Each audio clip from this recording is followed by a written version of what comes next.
میرے شیخ فرماتے تھے شاہ عبد الغنی رحمۃ اللہ علیہ کہ اللہ کا راستہ پیر اور مرشد کی دعاؤں سے طے ہوتا ہے.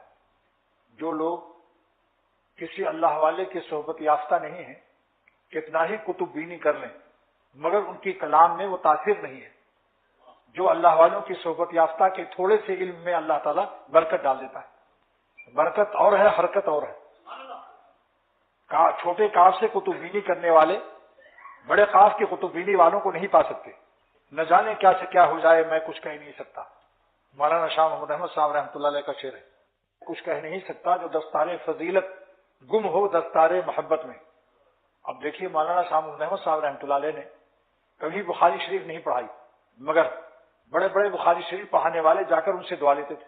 یہاں تک کہ دیوبند کے صدر مفتی محمود حسن گنگوہی رحمۃ اللہ علیہ جو صدر مفتی دیوبند تھے اور شیخ الحدیث بھی تھے مگر ایک بات سن کر فرمایا کہ میرا دل مولانا محمود احمد صاحب رحمۃ اللہ علیہ کی تقریر سن کر میرا دل مجلہ ہو گیا. اور حضرت مولانا شاہ محمود صاحب رحمۃ اللہ علیہ نے 12 سال اپنے شیخ کی صحبت اختیار کی. 12 سال.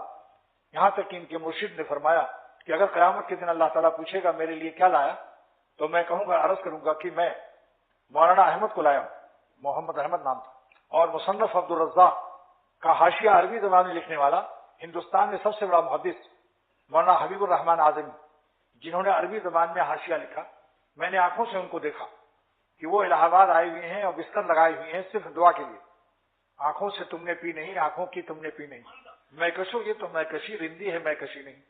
آنکھوں سے تم نے پی نہیں اور آنکھوں کی تم نے پی نہیں. تو میں نے دیکھا کہ مولانا حبیب الرحمان اعظمی بہت بڑے ہندوستان کے محدث مصنف عبد الرزاق کا حاشیہ عربی میں لکھنے والا شرق اوسط اور مجلس اور دنیا عرب میں جس کا غلغلہ مچا ہوا، ان کو دیکھا کہ دعا لینے کے لیے مولانا کے پاس آئے. علماء ندوہ ان کے قدموں میں ہے. اس لیے حضرت فرماتے تھے عشق جس کا امام ہوتا ہے اس کا اونچا مقام ہوتا ہے. جن لوگوں نے قطب بینی زیادہ کی، صحابہ نے قطب بینی زیادہ کی تھی بڑے خاص، جن کی غلامی کے صدقے میں قطب ہوتا ہے. اتنے بڑے سید الانبیاء صلی اللہ علیہ وسلم کی صحبت کے حریث تھے. آج دارالعلوم و مدارس عربیہ بہت بڑی نعمت ہے. ان کا قیام دین کا قلعہ ہے. لیکن اگر خالص مدارس عربیہ پر اکتفا کیا جائے گا اور اہل اللہ کی صحبت اختیار نہ کی جائے گی تو علوم کی کمیات تو رہے گی، کیفیات علوم کے حاصل نہیں ہوگی، جس کی وجہ سے عمارت ہوگی روح نہ ہوگی. علم کا جسم ہوگا اس میں روح نہ ہوگی.